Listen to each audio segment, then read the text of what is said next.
This is a Nutnfancy Project Knife Show, and I still call these the old school knife review videos, or KRVs. That's where I will sit at the table, show you the knife, and talk. No music, no fancy editing. We're just going to let the knife tell the story. And as you know in the knife show here, I don't waste a lot of time on what I consider to be flops in the knife industry. In other words, knives that I just cannot get excited about. Through the years, I have covered some of those, but not too many.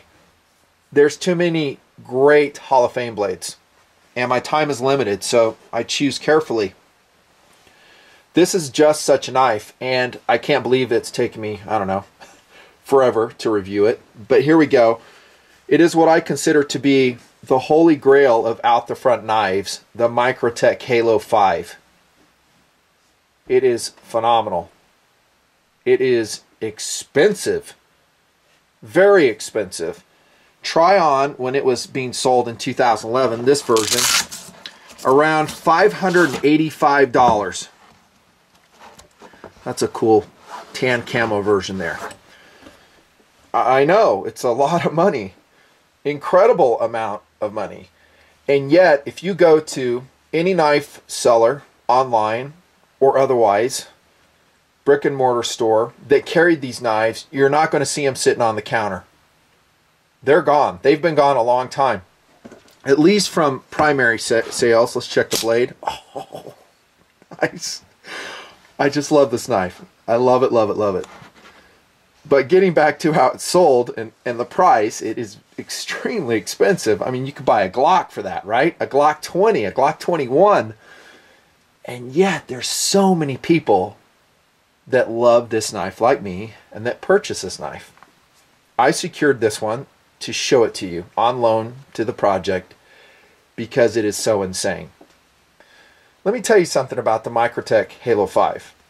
Even though, let's just call it a $600 knife, probably more, because as it's been discontinued by Microtech, and I'm so glad they do it that way. They'll run a knife for a certain amount of time, and then it goes. It might get resurrected later in life. Perhaps not. But the cost on these knives will go up. We've talked about that before in the knife show, right? But the knives sold briskly from what I saw. I remember I was at the Microtech counter back in 2011 talking to Tony Jr. Great visit. We had a great time with him. And while I'm talking, people are coming into the store, not the store, but his booth, and buying these $500 knives like there's no tomorrow. That year in 2011, they showed up with crates of all types of expensive and high-end Microtechs. And by the time our booth review was done back then, I bet you they sold 30 knives while I was there. And I asked Tony, I was like, Tony Jr., I was like, is it always like this? And he's like, yeah, people love them. They just, buy them all day long. And the reason I say that is, one, to let you know, if you look at a knife like this and go, well, there's no one that would ever buy that, that's totally incorrect. There's all kinds of people that have and will buy very expensive knives if it can do one thing for them, and that is totally excite them.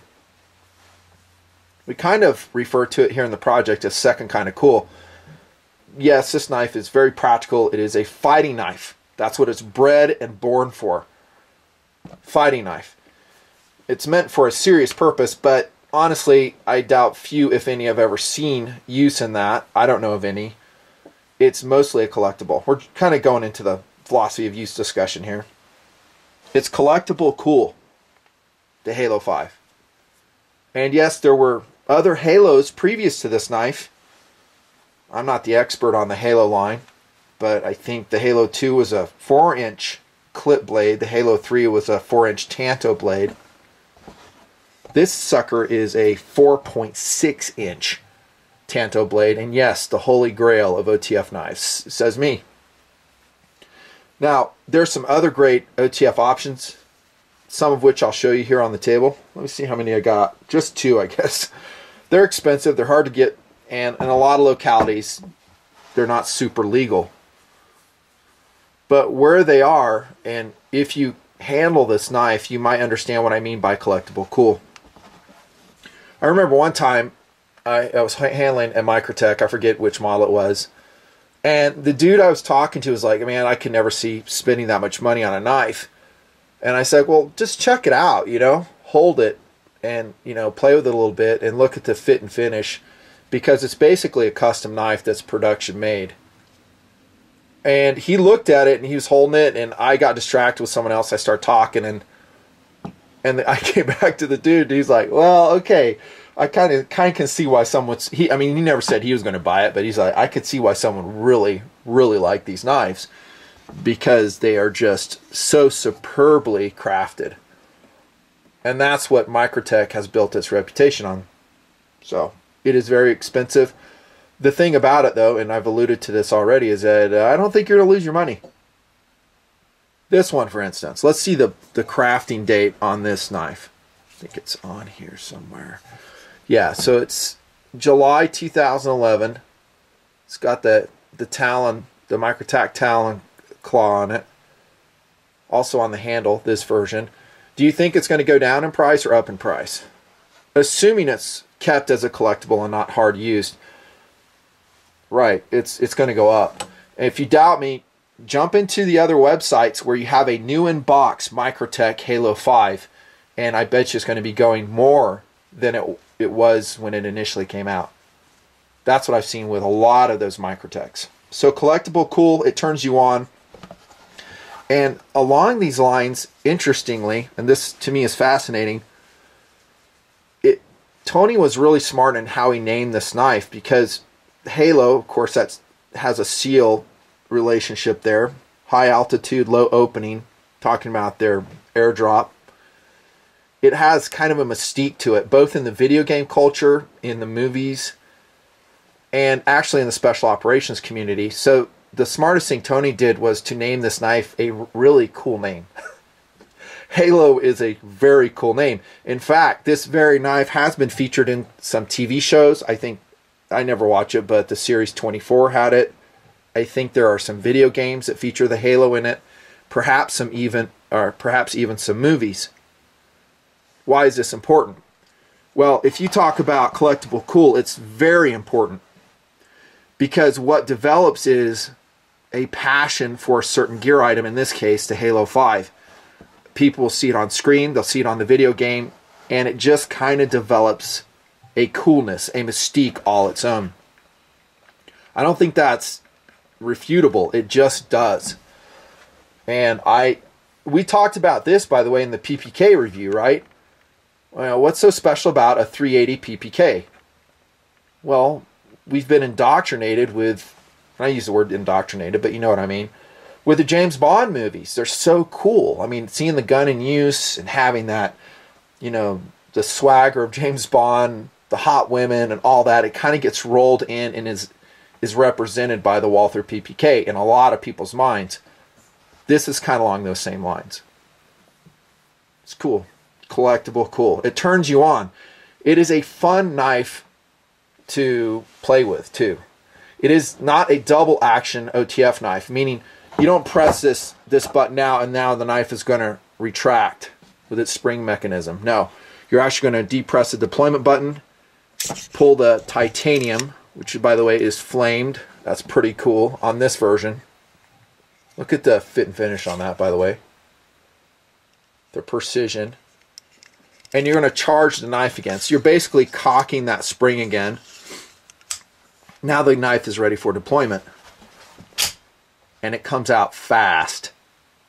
Very fast. Well, which will take us to our next philosophy of use. And that is, it's designed as a stabbing knife. So that's a very serious application for this knife, obviously. We've talked about several others that fall into what we always call here in TNP, at least, a tactical philosophy of use, where you're defending your life with it.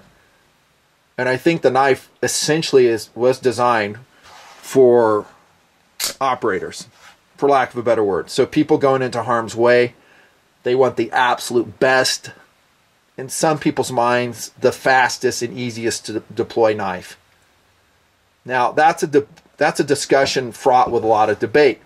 And I, at this table, have told you that I don't think you need an automatic knife to get such a blade. We're talking about, by the way, folding knives and retractable blades, not a fixed knife. The fixed blade actually is probably the fastest because you don't have to bring the blade out at all. You just have to grab the handle and put it into action. But let's say we're SAWC constrained, and so we're going to go with a folding knife or a retractable blade, an auto blade of some sort. Briefly, again, I maintain a well-balanced manual action blade will get the job done. Very cool. And in a high level of proficiency. That being said, in some people's minds, the way they perceive it, an auto blade like this is tops. You can't beat it. That for whatever reason, they think this is the fastest way to get a knife out to defend your life. And that's, I think, what Tony Sr. designed the knife for. A serious martial purpose. And in that POU, I think it will excel in some ways. I mean, definitely the blade. By the way, I just love this coloration. It's probably my favorite coloration on the Halo 5. It came in blue, black, silver, different colorations, different blade styles. Heck, for that matter, different blade steels. This is S35VN. It's been made in D2 ATS 34 previously. But there's no question in my mind this is a penetrator blade. You don't exactly go out when a knife's on loan, though, and do some cardboard whacking and some abuse testing. No, not on this knife, and nor do I have permission to do it, and I don't blame them because it's a lot of money. But I have no doubt, doing the years of testing I've done on blades, that this would get the job done. I think it would even go through body armor, no problem whatsoever. This Tanto Chisel Tip right here. Take a look at that thickness right here. This is not a blood groove. That's just basically a milling groove to make the blade lighter. And it's aesthetic too. As is this notch. They don't serve any purpose that I know of. That might have a mechanism's purpose to it, but it's mostly aesthetic and lightening the blade. Because if you don't lighten it, you're going to slow down your deployment when you want a blade that thick. You can see the stock where it started. I mean, you can't leave it that thickness coming out and have a rapid deployment. This is a large blade, remember, 4.6 inches. So, tactical blade, I will say yes. We'll look in ergonomics that it does lack some traction. That is easily remedied if you're willing to do so by the things you've seen me do to my knives. Next POU, I'll say a really HEC blade, high-end carry. There's a whole video out there I did. It's a philosophy of use video about guys who will carry very expensive knives, yep, up to and including a Halo 5, or maybe a previous version, a Halo 2, Halo 3, maybe a TNP Ultratech, because they like it, and they put wear and tear on the knife, and that's just how they roll. And I think it's defendable, but you could use it as that. How about ETC? No, probably not. I think it would make a very sweet retirement gift. Even now, I mean, because these knives are still available on the secondary market. Several websites I jumped around to still carry them, albeit at, you know, higher prices than what I'm talking about. But if you presented this to, like, your soldier on a plaque, wow, that's a gift that will be handed down generations. He'll never use it. He'll just collect it. Size, weight, and feel on this thing. The feel is amazing on the Halo 5, says me. It is light and fast in hand. And when I say light, I'm talking 5.8 ounces for this very large OTF knife. That's slamming. Now, you guys know I'm big on the weight issue. I mean, that's the drum I beat all the time here in TNP, whether you're talking the knife show, the freaking gun show, whatever. I never relent on it, and I think we've made some progress in a lot of gear circles about lightening everything. But 5.8 ounces for a superb quality OTF knife like this, that's an accomplishment. And it's done with superb engineering. Again, going back to the blade, they're milling some out here. And then materials choice, right? With the charging bar, we showed you the titanium. So that could have been made out of stainless steel, which we see in some others. Maybe some lower end OTF knives, some Chinese produced ones. You could have made the handle set out of a material. This is actually 6061 T6. And basically every opportunity to lighten this blade has been made on the HALO 5. So going back to that collectible cool thing, what you're actually looking at is a knife that has no compromises. And we see that a lot in Microtech, is they just like, hey, it's going to cost a lot to do this. And Tony and company will go, okay, make it. There's not a lot of companies that do that. There's not, that will say, you know, damn the torpedoes, full speed ahead. If the knife is $585 by the time it hits the street, so be it. And I don't know how much, you know, Microtech spends on making one HALO 5, or how much they spent. I'm sure it wasn't super cheap. I want them to make money, but the user price at the time, 2011 time frame, previously $585 for most versions. It's expensive, but again, there's no corners cut on this at all. There's your deployment button, and look at how superbly engineered that is. It's recessed perfectly. It has perfect traction on it. These are the fasteners they used in 2011. Previously, I think they were tri-wing fasteners. Or maybe that's what those are called, I forget. It's great, and you don't need a safety on the HALO 5, says me, because the button is so recessed. I have carried one before and tested it, and I never had an accidental deployment, not never. But you'd have to go pretty deep on that button to deploy it. See, I'm depressing the button right now, still not coming out. You got to make a dedicated press all the way down, still pressing it, and then it comes out. So anybody says, hey, I would never carry that because it doesn't have a safety on it, there's two things I'll say. Number one, I don't think you'll ever accidentally deploy it. And two, notice it does not have a clip on it. You're not even going to put it in your pocket. That to me, by the way, is a miss. I really wish they would have put a clip on it. We see some huge knives with clips on them. I'm going to show you one in competitive options, but this one doesn't, and it comes with a very, as you've been watching the whole time, super high quality sheath on it. I think this is put together by Maxpedition. It looks like a Maxpedition produced sheath. They should have tagged it with Microtech on it just for extra coolness. So it's a lightweight, no compromise blade.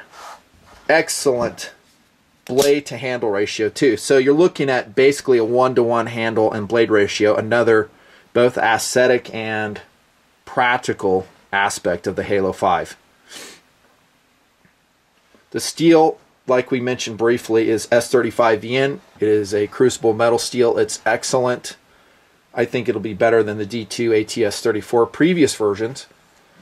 Give you a closer look at that. It comes out of box just insanely sharp, albeit a very steep relief edge. On all my Microtechs, I just run that. I don't like reprofile them right off the bat. And there's only a few Microtechs I have in inventory that I've ran very hard and put in HEC. Love that Tanto blade. In this knife, for what the knife is designed for, both as a collectible and as a defensive blade, I think it works perfectly. Perfectly. 0.168 inches thick through the most part of it, and it actually has a very strong tip to it, as do most Tanto blades. How about speed of deployment? Well, I've shown you a couple times already, but I'll say this. One, it's totally fast for as big a blade as it is, and I think another concern that people might have about this OTF knife, HALO 5 in particular, perhaps some other brands which we'll mention, is that, hey dude, don't get your hand in front of that blade, otherwise it's going to like go right through your hand. That's not the case. There's usually a disconnect mechanism, and I want to show you with a catalog I have here. So I'm going to deploy it and let's see if it goes in. Okay, so as you can see, it just disengages. I mean, they cannot legally sell a knife like this. You know, if it was going to like go right into, go through a dude's hand. That's not to say if you weren't in front of this, you're not going to get stabbed with it. You are, because, you know, your hand's not that strong. You're going to get stabbed and you're going to be bleeding.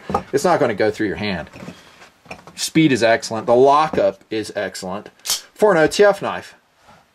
Now, when we're talking OTF, we're always going to have a little bit of movement in here. Although I'll say this is probably the least amount of movement in any OTF blade I've ever seen in my life. The Halo. I mean, it's just very slight, up, down, side to side. But if it, like we've talked about in the Ultratech review, if it's too tight, it's just not going to come out of handle. There has to be some tolerance there.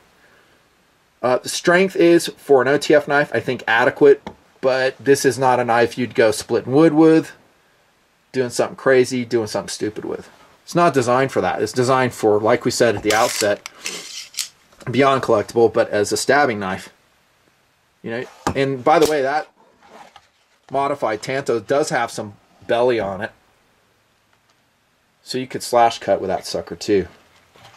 How about ergonomics? We talked about tactical, and I did say stabbing knife, and I hate using that word, but I think you know what I mean, and I'm just talking about to the design.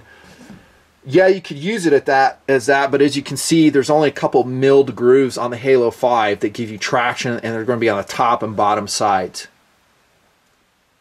This side, of course, is slick. Now, and I want to talk for Tony and company here. When you put a knife together here, you have to make some decisions of exactly of, number one, for cost, number two, what will most people like, what will be attractive for the knife. And maybe when they put the Halo 5, they go, well, you know, we could mill this and put some texturing in it. It will add cost because that's another CNC operation. And I don't know if a lot of guys would like that, because honestly, I think most purchasers of the Halo 5 are collectors, not users. There's probably some users. When I mean user, I mean civilian, FCLE, military guys go out and they buy it and they use it, ATC.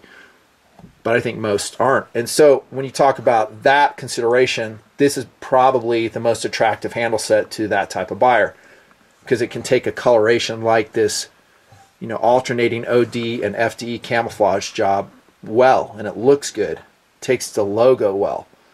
The downside is we don't have ultimate traction in a tactical philosophy of use.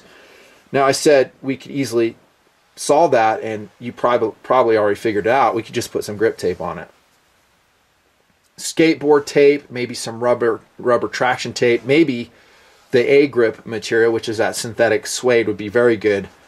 You would have to experiment to see if it interferes with the insertion extraction from your sheath. Yeah. Another thing when we talk about ergonomics is the amazing real estate of the large handle being that 1-to-1 ratio that the Halo 5 affords. It is fantastic. I mean, big hands, gloved hands, forward grip, reverse grip. I mean, you've got all types of room on the Halo 5. You also have kind of a rectangular, you know, shape. Not super rounded, but again, this is an OTF mechanism. It houses the springs and stuff in there, so they need some room. They can't round it too much. Love that deployment button. It's perfection. For your reference, perfection. Maybe not in the sense of ultimate speed in deployment. That might go to the infidel. I think that's more easily accessible, especially with gloved hands, because you might have to not tactically, but tactile feel the deployment button. You can feel it. And then also, when we're talking about ergonomics and maybe secondary purposes, because that is such a big handle, you can actually use this as an impact weapon.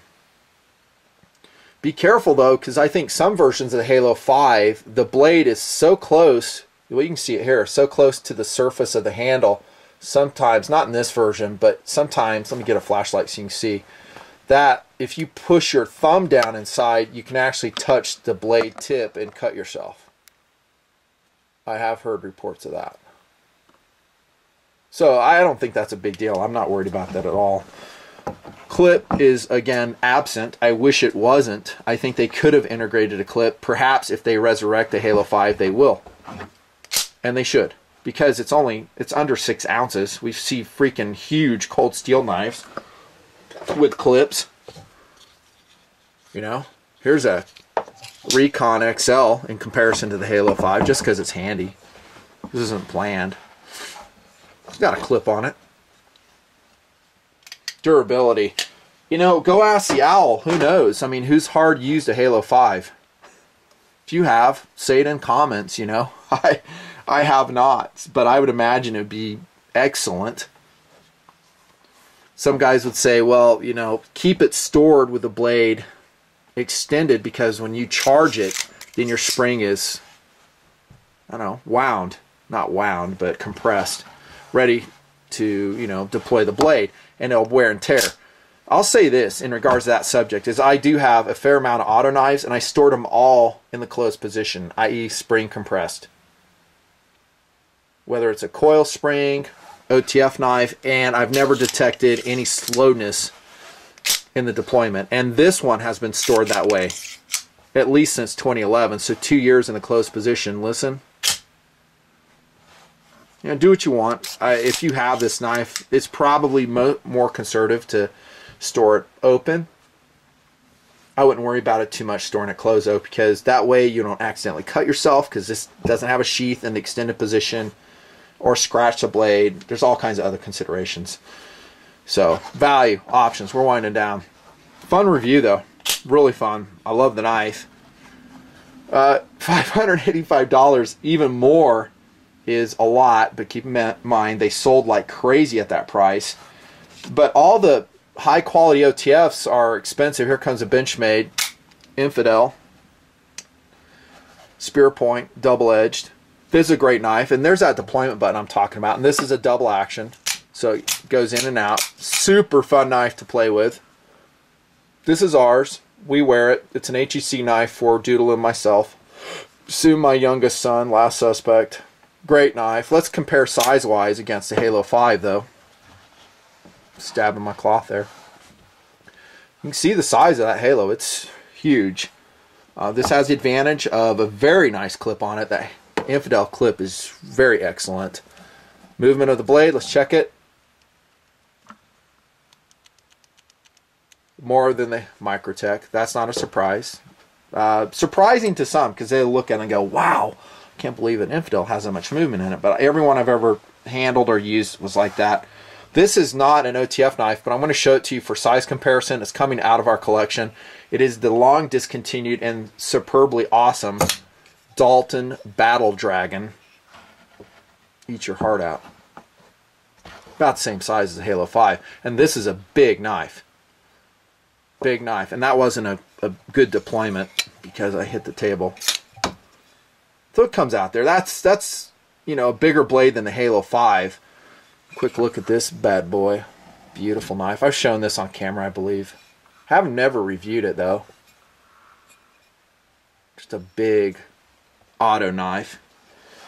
And then the TNP limited edition, talk about collectible, Microtech Ultratech. This is 007, speaking of James Bond.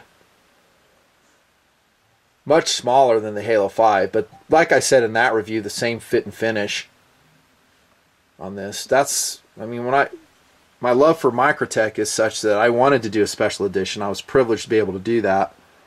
Now these are really collectible. Also discontinued a long time ago. But this is really a different knife, different philosophy of use other than collectible, in that it's more of an EDC blade. You know, it's small, it's very compact, easy to carry. It's not a single action, it's a double action blade, right? Which makes it fun, very fun, and very fast. But it's a smaller blade, so physics means it's going to come out of the handle quicker too. Then we have some others I don't have on the table. Once upon a time, the Protec Dark Angel. That was expensive though, around, I don't know, $220, $250. I've seen some versions all the way up to, heck, I don't know, $3-ish. Prana, Excalibur, and some other OTF knives out there. There's not that many of them, and all of them to this quality level, if you can find it, will be very expensive.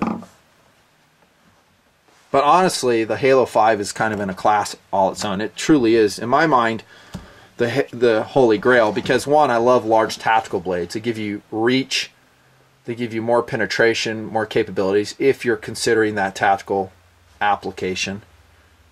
Beyond that, it's just a cool and impressive knife.